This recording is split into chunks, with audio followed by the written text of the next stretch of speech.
Chapter 14. This isn't happening to me, Corey told himself. This is just another bad dream. Wake up now, Corey. Wake up. He didn't wake up. He was already awake. This was no dream. Brad pulled him into the living room. The house felt hot and steamy. The air smelled stale. A small fire was going in the fireplace against the far wall. There were no other lights. Shadows twisted on the dark walls. The fire crackled loudly, startling Corey. Brad laughed. He was really enjoying Corey's fear. He loosened his grip on Corey's jacket. Corey took a step back. Brian's rhinestone stud earring sparkled in the firelight. His eyes grew watery from laughing. You're really scared of me, aren't you? He demanded, wiping tears from his eyes. Corey didn't reply. He stared back at the odd young man, trying to figure out how to escape if Brad attacked again, but he was too frightened to think clearly. Get out of here, Brad growled. I'm letting you go, but don't ever come back. Corey hesitated for a second. He wasn't sure he heard right.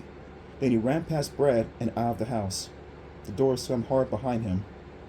The shock of the cold air revived him quickly. He stopped halfway down the driveway, turned, and looked up to the second floor window. The blind had been raised and light poured out into the surrounding darkness. A figure stood in the window, looking down at him. Anna! He called, cupping his hands around his mouth. Anna, is that you? He waved frantically to her.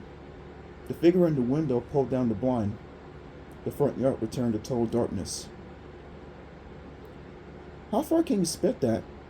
What, the speech pit? Arnie held up the red pit between his finger and his thumb. Yeah, how far? David asked, his expression serious, as if he were making a scientific survey. I could spit into that wastebasket, Arnie said, pointing to a green wastebasket on the other side of the lunchroom. At least 100 feet away.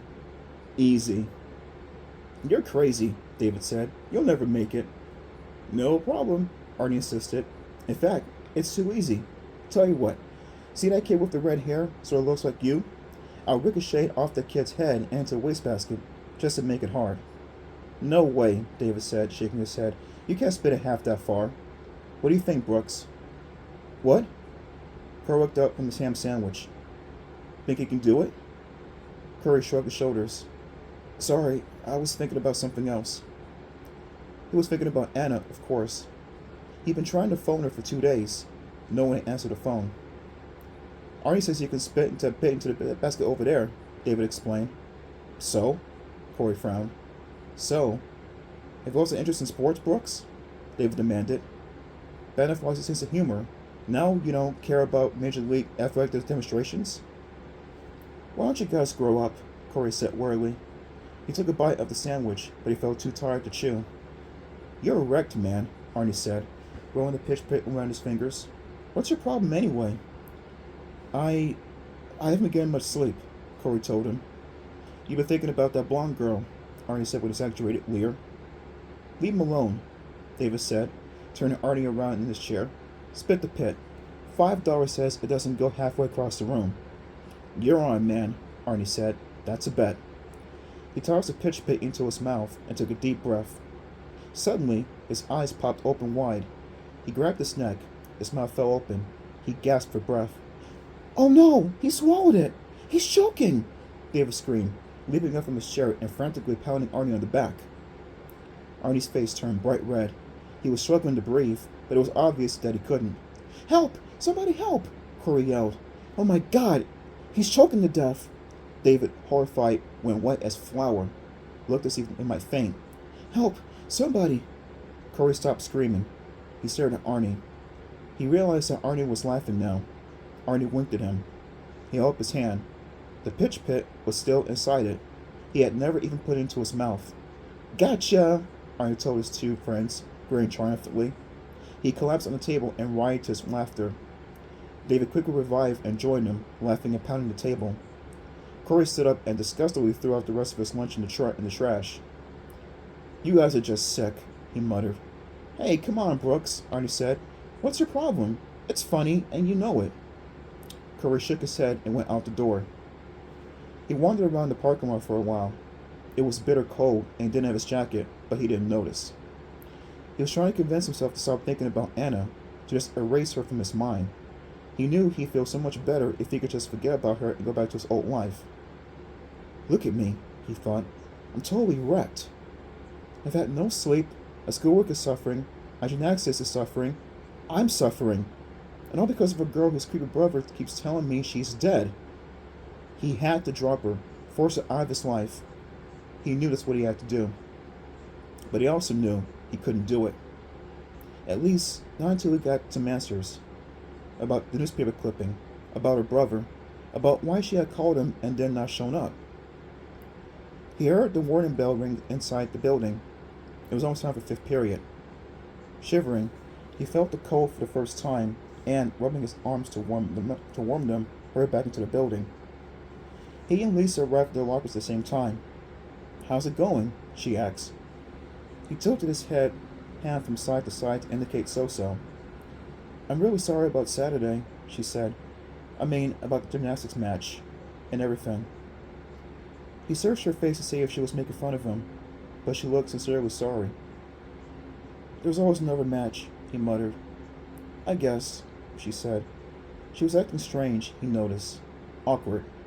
She wasn't teasing him and putting him down the way she had for their entire lives. So, how's it going with you? He asked. Okay. She was having trouble with her combination lock. Finally, she pulled it open and opened her locker. Can I ask you something? Her voice was muffled behind the locker door. Sure, he said. It wasn't like Lisa to be so formal. If she had something to ask, she usually just asked it. Well, there's the turnaround downstairs Saturday night. Want to go with me?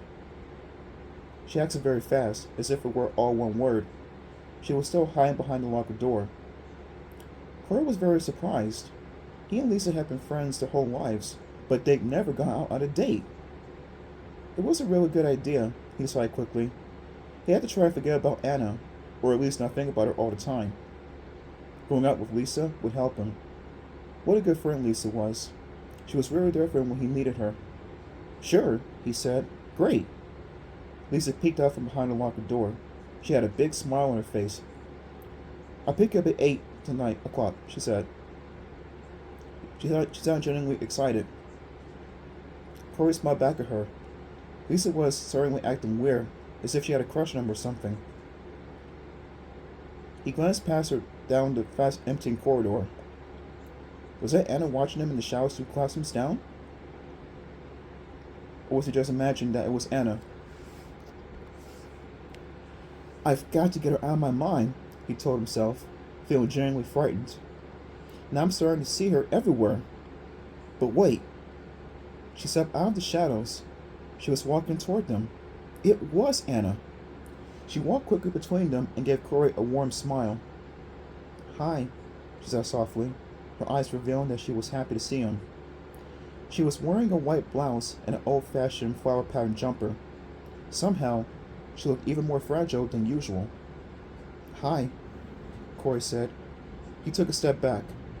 She was standing a little too close to him. He looked at Lisa, who looked very surprised. Hi, Lisa said, sticking out her hand to shake hands. We haven't really met. I'm Lisa. Lisa Bloom. You're my physics class. Yes, I know, Anna said, shaking Lisa's hand and giving her a warm smile. I've noticed you. You're very funny. Unfortunately, funny doesn't get you too far in physics, Lisa said, shaking her head. She pulled at her black curls. She seemed nervous. When did you move to the Shady Side? A few weeks ago, Anna told her. It's hard being a new girl here. It's such a big school. I used to go to Melrose upstate. We had only 200 students. Corey's about the only new friend I've made here. She smiled at Corey. He could feel himself blushing. Lucky girl, Lisa said with her usual sarcasm. She gave Corey a funny look. How long have you two known each other? Anna asked Lisa. Too long, Lisa cracked. Corey didn't join their laughter. He couldn't take his eyes off Anna. She was so beautiful, and it was so great having no conversation with her, seeing her get along so well with Lisa. Anna suddenly looked upset. Gee, I hope I didn't interrupt anything, said to Lisa. I'm sorry, I heard you ask Corey to a dance. I just barged in between you two and... No, don't be silly, Lisa said. She glanced at her watch. Oh, the bell's gonna ring. I promised I'd be early today. I've gotta run. She picked up her book bag and slammed the locker shut. Bye, Corey. Nice meeting you, Anna, she shouted as she ran down the hallway. As soon as Lucy disappeared around the corner, Anna grabbed Corey's hand and squeezed it tightly. Remember Friday night? She whispered into his ear, taking a tiptoe to reach it. Yes, he remembered Friday night, but with her staying so close to him holding his hand, he completely forgot everything else he ever knew. Yeah, he said. Brilliant reply, Corey. Very impressive. She brushed his ear with her lips and whispered something else. He couldn't quite make out what it was. It sounded like, "You're all mine now," but that couldn't be it. Hey, Anna, he started. We've got to talk. I've got to ask you about... But she covered his mouth with her hand, and she replaced the hand with her lips and kissed him. The kiss seemed to last forever. Corey had to struggle to breathe. They were finally interrupted by someone whistling at them. Anna pulled back. Corey looked up to see who whistled. The bell rang. Bye, Corey, she whispered, giving a conspirational smile, and ran off down the hall. No, wait! But she was gone, and now he was late for class. He shook his head. He knew he wouldn't hear a word that she said in any of his classes. He'd be thinking about Anna all afternoon. Smooth move, Ace. Huh? You heard me, Lisa said. It was 3 hours later. School was over for the afternoon. They had met once again at their lockers. When Mr. Martin stood right in front of you and said, Corey, I don't think you've heard a word I said today, and you said, what? Real smooth move. Get off my case, Corey snapped. Just wasn't listening, that's all. Guess not, Lisa laughed. What are you doing now? You got practice? Yeah, I'm still on the team, believe it or not, Corey muttered dispiritedly. Well, do you want to come over after dinner? Maybe study and... She opened her locker and reached inside. Hey, there's something sticky. She pulled her hand out and then she screamed. Her hand was covered with blood. Lisa, what is it? Corey asked. A dead cat flopped out of her locker and dropped onto her white sneakers. The locker was splattered with blood. The cat's stomach had been slit open. Lisa pressed her head against the cool tile wall. I don't believe this.